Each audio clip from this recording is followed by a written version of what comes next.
Transpose के बाद कौन सी मैट्रिक्स आएगी? ए मैट्रिक्स। ठीक है, ट्रांसपोज क्या था? रो को कॉलम में चेंज करना। सारे दर्शकों ने प्रियंका को हाड़ की राम राम और आज पहुंच रहे हैं जींद की ओम एकेडमी में।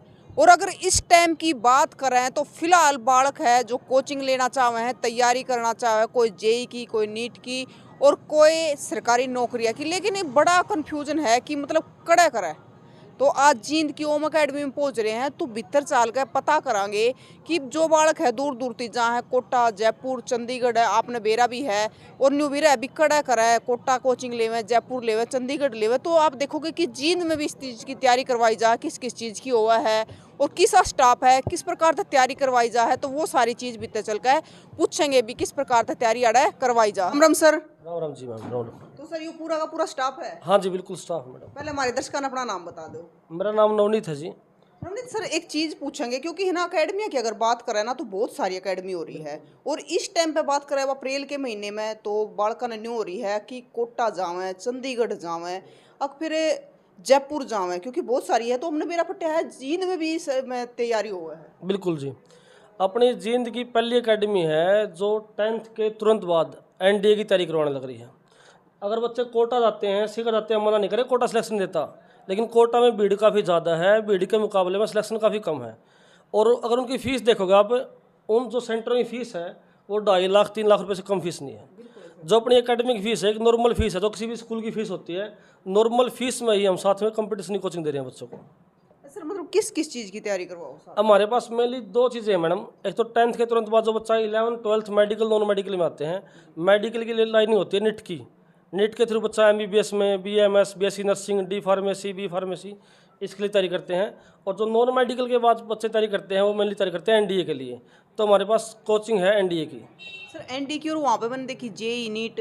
बिल्कुल मैम, जेई और नीट नॉन मेडिकल वाले बच्चे, कुछ बच्चे आते हैं स्पेशल एनडीए के लिए और कुछ बच्चे आते हैं बीटेक करने के लिए। जो बीटेक करते हैं बच्चे वो आईआईटी या एनआईटी के थ्रू करते हैं मैडम। तो उन सब की भी तैयारी यहाँ पे? बिल्कुल मैडम, उनकी तैयारी करते हैं। सर न्यू बताओ कितने साल तक लग रहे हो? अब मैडम 2016 से लगे हुए हैं पे जो बिल्डिंग है ये फिलहाल। इससे पहले बिल्डिंग कहीं और थी, लेकिन लॉकडाउन से पहले बिल्डिंग यहीं पे है फिलहाल। सर हम आज इसलिए पहुंचे हैं ओम एकेडमी में क्योंकि बालका का जो कंफ्यूज है, बालक की जावा कड़ा है, तो उन बेरा पट जाए कि जींद में भी इस चीज़ की तैयारी हुआ है और यो स्टाफ की साथ पढ़ा हुआ है, किस प्रकार की तैयारी करवा हुआ है। अगर स्टाफ की बात करें तो मैडम सभी स्टाफ का एक्सपीरियंस ज़्यादातर है जो 12 साल, जैसे मेरा एक्सपीरियंस है 12 साल का। ये कुलदीप सर बैठे हैं, इनका एक्सपीरियंस भी 12 साल का है। ये मैडम है, इनको 6-7 साल पढ़ाते हुए हो गए। ये विनोद सर हैं, इनको 8-9 साल हो गए पढ़ाते हुए। सर राहुल सर हैं, इनको 4 साल के आसपास का एक्सपीरियंस है। वो अंकित सर हैं, इनको पढ़ाते हुए 5 साल। वो जैसे हिम्मत है उनका मैनेजमेंट का चार्ज है मैडम। तो सर सबका अच्छा एक्सपीरियंस हो रहा है। हाँ, काफ़ी पुराना एक्सपीरियंस है मैडम। सर अगर ओम एकेडमी की बात करें ना तो इतने कितने बच्चे का सिलेक्शन हो गया? मैडम सिलेक्शन बहुत सारे हैं, अभी भी जो आपके सामने पड़े हैं ये 15 मैंने लगाए नहीं फिलहाल। ठीक है, ये कुछ बच्चे जो हमारे स्टूडेंट हैं, अभी जैसे पेंट वगैरह करवाया था तो अभी फोटो लगनी बाकी है, काफ़ी सारे बच्चों का सिलेक्शन हुआ है। तो सर मतलब आप किस चीज़ की तैयारी करवाओ स्पेशल? अब मैडम मेनली टारगेट 2 ही चीज़ों का है। जैसे मैं केमिस्ट्री पढ़ाता हूँ, जो बच्चे मेडिकल नॉन मेडिकल के होते हैं उनके केमिस्ट्री कॉमन सब्जेक्ट है दोनों के लिए। लेकिन हमारा मेन टारगेट एक ही है, नॉन मेडिकल बच्चों के लिए वाले बच्चों के लिए एनडीए का और मेडिकल वाले बच्चों के लिए नीट का। मतलब सर ये मतलब यो है कि मतलब बालक बिना किसी उसके आड़ा आस का तैयारी करना। हाँ बिल्कुल, बच्चे को बेनिफिट क्या होगा, अब क्या सिस्टम चला हुआ है, पहले बच्चे जाते हैं स्कूलों में, स्कूल के बाद आते हैं ट्यूशन पे। स्कूल वाले क्या करते हैं, जो 11th 12th की फैकल्टी होती है वो काफ़ी कॉस्टली होती है, तो टीचर्स मैनेज करते हैं part time, proper teachers manage नहीं कर पाते और बिना कुछ बात के एकेडमी में ब्लेम लगा जाते हैं। अगर स्कूलों में इतना दम है तो वो अपनी टीचर्स की क्वालिटी को बढ़ाएं, ठीक है, एकेडमी पे ब्लेम लगाने की बजाय। तो एकेडमी क्या करती है, हम मॉर्निंग टाइम में बच्चे को बुलाने के बाद बोर्ड का जो काम करवाते हैं, साथ में उसको ऑब्जेक्टिव क्वेश्चंस और जो कंपटीशन का हम वादा करते हैं लोगों से वो क्वेश्चन साथ में करवाते हैं उनको। तैयारी साथ में? बिल्कुल हम साथ साथ में तैयारी होती है। सर एक चीज़ और पूछना चाहूँगी क्योंकि बालका की अगर बात करें ना, +2 कर जाए हैं, 10th कर जाए, लेकिन न्यू ना बेरा पड़ता जाना कि इन्हें है। ये गाइडलाइन की बात होती है मैम। क्या होता है इसमें, देख कुछ तो कमी पेरेंट्स की भी होती है, वो टीचर से सलाह नहीं लेते हैं। देखो सर पेरेंट्स तो सारे डाल के अपना गाँव में इसे भी जोन पढ़े हैं, तो वे तो के बताओगे भी कौन से फील्ड में जाना लेकिन है। हम उनसे भी यही गुजारिश करेंगे भाई, कम से कम अपने जो टीचर्स उन बच्चों को पढ़ाने लग रहे हैं उनसे सलाह लेनी चाहिए, या अपने घर में परिवार में जो अच्छा पढ़ा लिखा है उनसे सलाह लेनी चाहिए। और बच्चे की थोड़ी काबिलियत भी देखनी चाहिए। ये नहीं है कि वैसे ही कोटा भेज दिया, उस बच्चे को पहले देखो कोटा जाने के लायक है नहीं है, या कहीं बाहर जाने के लायक है या नहीं है। जब आपको जींद में फैसिलिटी मिल रही है, बिल्कुल नॉर्मल जो हमारी फ़ीस है उस फीस में मिल रही है, और आपका हॉस्टल एक्सपेंस भी बच रहा है। अगर कोई बच्चे बाहर के हैं, उनको लगता है भाई मेरे को जींद में रहना है और पीजी में रहना है, हमारे पास पीजी की फैसिलिटी भी है। देखो सर, मतलब है ना, यह चीज़ तो ज़्यादातर मेरे ख्याल से स्कूल में जो अध्यापक पढ़ावन ना, उन्हें ज़्यादा बेरा होनी चाहिए, क्योंकि अध्यापक का दौरा रहा तो उन्हें बेरा भी कौन सा बालक कौन से फील्ड में जा सके है। लेकिन फिर भी मैडम, जो कई बार ना आजकल के बच्चे थोड़ा, कुछ बच्चे अच्छे मैच्योर हैं, कुछ के पेरेंट्स ने गाइडलाइन का पता है, जो अपने गांव वाले बच्चे हैं उनमें हिचकिचाहट है, वो पूछते हैं ही नहीं। अभी भी ट्रेंड यही चला हुआ, अभी पहले 12th करते हैं, 12th के बाद में सोचें क्या होगा। लेकिन जो शहर के बच्चे हैं वो क्या है, 9th के बाद ही अपना जो मेन मोटिव है, जो अपना टारगेट होता है, उसको डिसाइड कर लेते हैं। अच्छा सर, मतलब इस प्रकार आप बता रहे हो कि साथ में नॉन अटेंडिंग ले लो 10th के बाद और साथ में तैयारी कर लो, तो बच्चे पे बोझ नहीं पड़ता? मैडम, बोझ बच्चे में पड़ता नहीं, बोझ अड़का हो गया। अड़का बोझ कैसे हो गया? अब जैसे स्कूल में जाने के बाद बच्चा 2 बजे फ्री हुआ स्कूल में से, वो खाना वगैरह खाने के बाद तुरंत ट्यूशन में जाते हैं, फिर ट्यूशन पे से फ्री होते हैं वो 6 बजे, और स्कूल वाले ने कुछ पढ़ा दिया, ट्यूशन वाले ने कुछ पढ़ा दिया। स्कूल वाले ने भी बोर्ड का काम करवाया है, ट्यूशन वाले ने बोर्ड का काम करवाया है, और बोर्ड का काम करवाने के बाद बच्चे 6 बजे फ्री होने के बाद किस टाइम पढ़ेंगे उस काम को? बच्चे को रेस्ट भी करना होता है, एक लंबा टाइम पीरियड हो गया तो खुद को पढ़ने का टाइम नहीं मिल पाता। एकेडमी का बेनिफिट क्या है? बच्चा 2 बजे फ्री होने के बाद अगर किसी बच्चे का डाउट तो यहाँ पर रुके, नहीं तो अपना घर जाकर सेल्फ स्टडी का टाइम मिलता है। और अगर कोई भी एग्ज़ाम क्लियर करना है, उसका मेन टारगेट क्या होता है बच्चे का? उसको सेल्फ स्टडी करने का समय मिलना चाहिए। एकेडमी पर आने के बाद खुद का पढ़ने का समय मिल जाता है उसको। क्योंकि जो बच्चे मेडिकल नॉन मेडिकल वाले होते हैं ना, उनमें जो सिलेबस होता है काफ़ी हार्ड सिलेबस होता है। तो जैसे टीचर्स पढ़ाते हैं, टीचर्स पढ़ाने के बाद अगर वो बच्चे खुद जाके 5-6 घंटे जाके पढ़ेंगे, तब जाके कुछ ना कुछ होता है उसका। क्योंकि सर देखो, ये सारी चीज़ न्यू पूछने लग रही हूँ कि बड़का ने बेरा फट जाए, दिक्कत ना हुआ है, क्योंकि बहुत सारे बड़का आपने भी बेरा कन्फ्यूज रहे हैं इस हाँ चीज़ जी में। मैडम, तो इसका एक सोल्यूशन यही है, जो बच्चे 10th पास आउट होते हैं, अपने टीचर्स से नॉलेज लेनी चाहिए, उन्हें पता करना चाहिए। अपने घर में कोई पढ़ा लिखा है या परिवार में कोई पढ़ा लिखा है, उससे डिस्कस करना चाहिए, भाई मैं मेडिकल लें, नॉन मेडिकल लें, आर्ट लें, कॉमर्स लें। लाइन सभी बढ़िया होती हैं, लेकिन नॉन मेडिकल मेडिकल में रोज़गार के साधन थोड़े ज़्यादा होते हैं, क्योंकि जो गवर्नमेंट जॉब आजकल का भरोसा नहीं रहा, कब वैकेंसी निकल रही हैं, कब नहीं निकल रही हैं, रिजल्ट आ रहा है नहीं आ रहा है। तो मेडिकल नॉन मेडिकल के बेस पर ऐसे बहुत सारे कोर्स हैं जिनमें प्राइवेट फील्ड में भी अच्छे स्कोप है। सर ये बताइए, मतलब यहाँ के जींद के आसपास के गांव के बच्चे आ सकते हैं या फिर बाहर के भी बच्चे आ सकते हैं? नहीं मैडम, बाहर के बच्चे भी आ सकते हैं। जींद के आसपास के गांव के तो बच्चे ऑलरेडी आ रहे हैं फिलहाल, ठीक है। बाहर के बच्चे भी आ सकते हैं। बाहर के बच्चे के रहने के लिए हमारे पास पीजी की फैसिलिटी है, कोई दिक्कत नहीं किसी प्रकार की भी।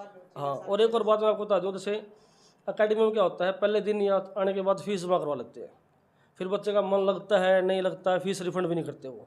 हमारा सिस्टम क्या है, बच्चा क्लास लगाए, 15 दिन पढ़े, 20 दिन पढ़े, अगर वो पढ़ाई से संतुष्ट है तो ही एडमिशन ले, नहीं तो कहीं भी जाके पढ़ सकता है, कोई दिक्कत नहीं है। सर ये बताइए, बच्चे के हुनर के हिसाब से, या मतलब बच्चा इतना इंटेलिजेंट है तो कुछ फीस में है?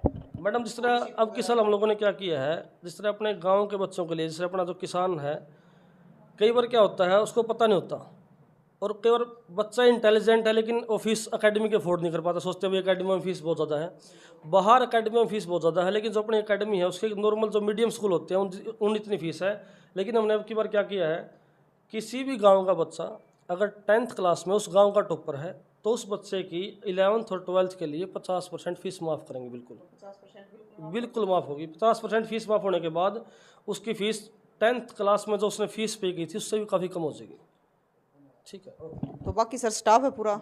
राम राम सर। राम राम जी। क्या नाम है सर? कुलदीप शर्मा नाम है। तो सर आप क्या पढ़ाते हो? मैं मैथमेटिक्स टीच करता हूँ जी। तो सर कितने सालों से? करीब 12 साल हो गए हैं, 2012 का पास आउट हूँ जी मैम। राम राम मैडम जी। राम राम जी। मैडम जी आप कहाँ से आते हो? मैं जींद से ही आती हूँ। आप कितने सालों से पढ़ा रहे हो? मैं 6 साल हो गए GS की। यस। तो सर मैम, मतलब कैसे यहाँ के बच्चे, आसपास के अगर बच्चों की बात करें तो मतलब जींद के बच्चे पढ़ाई में अच्छे हैं?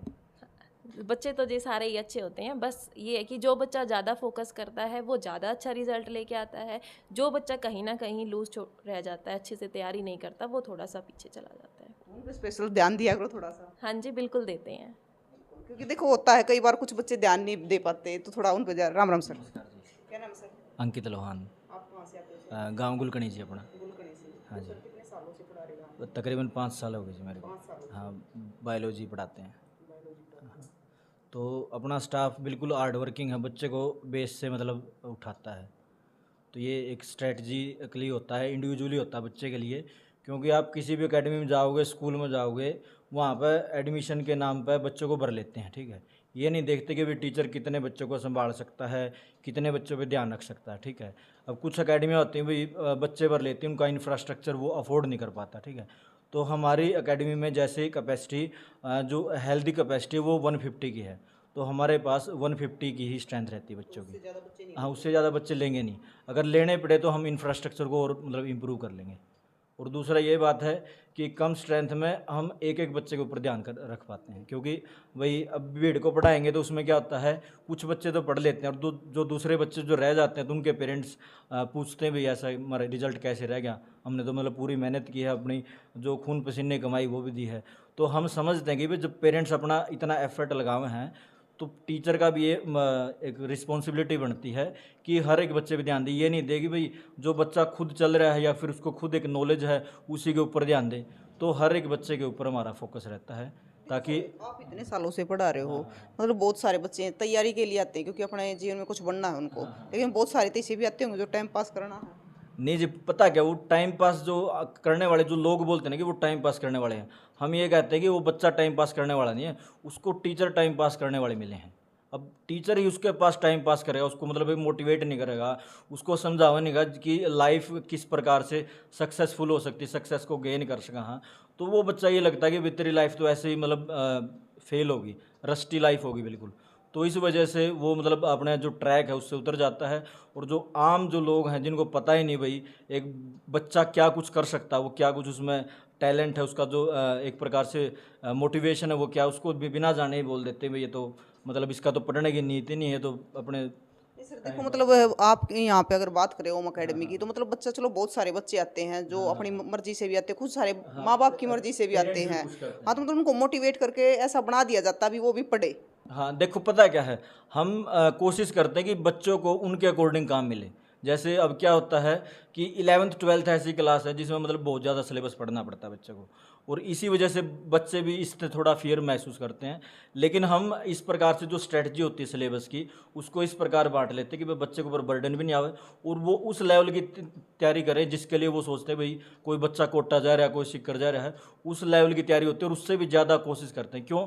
क्योंकि हमारा मतलब एक बिजनेस माइंड सेट नहीं है, ये माइंड सेट है कि जो हर एक बच्चा गांव से भी हो, चाहे वो किसी भी मतलब विलेज मतलब एक एनवायरनमेंट से हो, तो उसको वो चीज़ मिले, वो एक अपॉर्चुनिटी मिले। बच्चा कोई अपॉर्चुनिटी की वजह से या फिर मतलब उसके कोई अच्छा टीचर नहीं मिला, इसकी वजह से उसके जो उसके टारगेट्स हैं, उसके गोल हैं, वो अचीव कर पाए, वो रहे ना इन चीज़ों से दूर। राम राम सर। राम जी, राहुल नाम है सर मैम मेरा, जीन सी। हाँ जी, मेरे को मैम 3-4 साल हो गए पढ़ाते हुए। हाँ जी, मैम इंग्लिश टीच करता हूँ। हाँ जी। तो सर मतलब बहुत सारे बच्चे जैसे सर ने बताया कि इस प्रकार के आते हैं, तो आप क्या कहना चाहोगे? मैम सबसे पहले मैं बताना चाहूँगा कि जो इस एकेडमी की क्वालिटी ये है कि स्ट्रेस फ्री एनवायरनमेंट अवेलेबल यहाँ पे करवाया जाता है, ताकि बच्चा है क्या बर्डन उसके ऊपर ज़्यादा ना हो और वो थोड़ा सा कॉन्फिडेंट फील करे। और टाइम टू टाइम मैम जो फील्ड एक्सपर्ट्स हैं उनके लेक्चर हम यहाँ पे अवेलेबल करवाते हैं, ताकि बच्चे को उसको गाइडलाइन मिलती रहे कि उसको आगे इन फ्यूचर क्या करना है। तो सर ये ना 10th तक बच्चों को मेरे ख्याल से ज़्यादा पढ़ने की आदत नहीं होती, लेकिन 11th 12th की बात करें तो सिलेबस बहुत ज़्यादा होता है, साथ में तैयारी भी करता है बच्चा। तो मतलब ऐसा वो चाहिए ना वातावरण की बच्चा बोर भी ना हो और पढ़ाई भी करे। Yes ma'am, extra curricular activities भी होती रहती है मैम टाइम टू टाइम, ठीक है, बच्चे को ऐसा बर्डन सा फील ना हो। और मैम वीकली टेस्ट होते रहते हैं, उसकी परफॉर्मेंस को हम मेज़र करते रहते हैं टाइम टू टाइम, ताकि भाई हमें ये पता चलता रहे कि बच्चा कहाँ पे वीक है, किस फील्ड में वो वीक चल रहा है। राम राम सर। राम जी, विनोद डांडा जी। तो सर आप क्या पढ़ाते हो? मैं फिजिक्स टीच करता हूँ जी। हाँ जी। तो सर मतलब आप क्या कहोगे, कितने सालों से पढ़ा रहे हो? मैडम मेरे को 8 साल हो गए टीच तो कर। 8 सालों में कितने प्रकार के बच्चे पढ़ाए सर? सभी तरह के बच्चे आए मैम। तो सर कोई स्पेशल किस्सा याद है किसी बच्चे का? ऐसा तो इस टाइम तो याद नहीं आ रहा मैडम, बाकी सर 8 सालों में तो कोई ना कोई बच्चा ऐसा टकराया होगा। किससे बहुत हुए मैडम, अभी तो कैसे याद आएगा।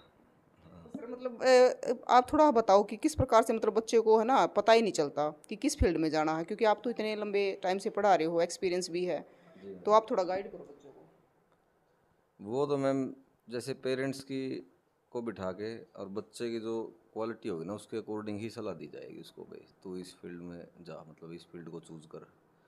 क्योंकि ऐसे बच्चे क्या होते हैं, ज़्यादातर बच्चे बिना सोचे समझे कोई भी फील्ड चूज़ कर लेते हैं, फिर उसको डिग्री करके इधर उधर जॉबलेस घूमते रहते हैं। तो उसको मैं एक फिक्स टारगेट तो देना पड़ता है, पर काम तो उसी को करना है ना। हम तो एक गाइडलाइन दे सकते हैं। पता क्या देखा, मतलब बहुत सारे कई बार रिश्तेदार कह देते हैं भाई या कर ले, पड़ोसी कह दे भाई या कर ले, या फिर घर के कह दे भाई या नहीं या कर ले, तो बच्चा टोटल कंफ्यूज। आपस में वो थोड़ा सा मतलब देखा देखी भी जाके बैठ जाते हैं, भाई तू बैठ गया तो तूने मेडिकल ले ली तो मैंने भी ले ली, ऐसे नहीं। मतलब बच्चे को गाइडलाइन दे के ही हम ऐसे पक्का करते हैं, भाई तू बेटा इसी फील्ड में जाओ और इसको ऐसे काम करना है। फिर बाकी तो बच्चे पे ही डिपेंड है जी। हाँ, तो भाई बाकी सारी बातें करी है नवनीत सर, तभी करी है। नवनीत सर और कुछ कहना चाहते हो? बस यही कहना चाहूँगा। एक मिनट सर। बस प्रियंका, बस यही कहना चाहेंगे हम तो, जो बच्चे आएंगे उनका और पेरेंट्स का विश्वास बनाए रखेंगे। जो 10वीं के बाद जो पढ़ाई है उन्हें अच्छी क्वालिटी की पढ़ाई उपलब्ध कराओगे। और जो अकेडमी का मेन मोटो क्या है भाई, पैसा कमाना नहीं है। पैसा तो हर कोई कमाने लग रहा है, कोई दिक्कत नहीं है। हमारा मेन टारगेट क्या है भाई, रिजल्ट निकालें। और जो बच्चे कई बार पैसे के कारण रह भी गए हैं, किसी कारण से फीस कम करनी पड़े उनकी बच्चों की, कई बार ये होता है किसी का भाई पेरेंट्स में एक्सपायर हो या कोई माँ बाप नहीं है, कोई बच्चा लेकिन पढ़ाई में अच्छा है, तो बेशक जरूर आके हमारे से मिले, कोई दिक्कत नहीं है। उसकी जितनी भी हेल्प करे जाओ हेल्प कराएं, कोई दिक्कत नहीं किसी प्रकार की भी। मतलब ऐसे बच्चों के लिए स्पेशल छूट हाँ बिल्कुल, कोई दिक्कत को नहीं, कई बच्चा फ्री पढ़ाना पड़ जाए, कोई बड़ा पढ़ाई रहना चाहिए, हमारा मेन मोटिव है। और हम फोकस कराएंगे प्रॉपर, मैं बार बार बताऊँ आपकी, एनडीए के लिए 12th के बाद एनडीए का एंट्रेंस होता है, लेफ्टिनेंट की पोस्ट होती है। एक बच्चा जो नॉन मेडिकल का बच्चा, उसके लिए सबसे बेस्ट ऑप्शन है एनडीए का, ठीक है। और जो बच्चा मेडिकल का बच्चा है उसके लिए बहुत अच्छा ऑप्शन है निट का। निट के थ्रू जरूरी नहीं है कि एमबीबीएस ही बनना है, तो निट के थ्रू क्या है, बहुत सारी पोस्ट होती है। एक मिलिट्री में होती है, एमएनएस की मिलिट्री नर्सिंग सर्विस होती है, उसमें भी लड़कियां जाती हैं, ठीक है भाई। और बीएमएस है, बीडीएस है, बीएचएमएस है, मैं आपको बार बार बोल रहा हूँ, बीएससी नर्सिंग है, रेडियोलॉजिस्ट का कोर्स है, बहुत सारे कोर्स होते हैं, ऑप्शन बहुत सारे होते हैं बच्चे के लिए। तो सर मतलब एक बड़े बूढ़े हैं जो हमारे दादा था, वो एक बात कहा करे, बोला नीत के लिए बरकत होया करे। बिल्कुल, देखो लगन तो, हाँ बिल्कुल भाई, देखिए नीत हमारी तो बहुत बढ़िया है, पढ़ाने की कोई दिक्कत नहीं किसी प्रकार की। लेकिन हम भी नहीं कहूँगे बच्चे ना, आजकल के बच्चे ना जो मोबाइल वाला सिस्टम है ना, इसमें तो कम करें और थोड़ी पढ़ाई की लगन करें, पढ़ाई ये काम आओगी। और एक ये ना सोचा भाई और गवर्नमेंट जॉब मिलेगी इसकी बात ना देखें। गवर्नमेंट जॉब की जो बात देखनी है अभी, जो मैं गलत मानो इस बात ने। मेडिकल नॉन मेडिकल में क्या बेनिफिट है, आप आगे पढ़ाई करने के बाद प्राइवेट फील्ड में सिक्योर हो, रोजगार की कोई दिक्कत नहीं है, मेन बात यह है। तो वही सारी चीज़ें की है। और आप देख भी लियो, एक बार विजिट भी कर लियो ओम अकेडमी का आकर, क्योंकि बहुत सारे बड़का ने न्यू रहा बीकाड़ा जयपुर करनी है, चंडीगढ़ करनी है, कोटा करनी है, तो एक बार आप ओम अकेडमी में विजिट करो। अगर आपने इच्छा लगा बोलना अपने माँ बाबू ने गिला लेके आओ, उनने भी बेरा फट्टा किसी अकेडमी है, स्टाफ की सा है, किसी की तैयारी करवा हुआ है, तो साथ में लेकर आइए और एक बार विजिट करके जाइए, क्योंकि माँ बाप का भी पेटा भरना चाहिए। तो आपके जिसके बच्चे आड़ पहले पढ़ के भी जा लिए, जिनने तैयारी करी है, उनने भी कमेंट बॉक्स में बताना है भी किसा स्टाफ है, किसी की तैयारी करवा हुआ है और अकेडमी किसी का है। और तस्वीरें ज़्यादा से ज़्यादा शेयर करना है, ताकि बच्चे दूर भाजने की बजाय आड़े तैयारी कर ले हुए। आस पास तो बहुत बढ़िया है, तो एक बार आओ, विजिट करके जाओ, फिर मिलेंगे। जय हिंद।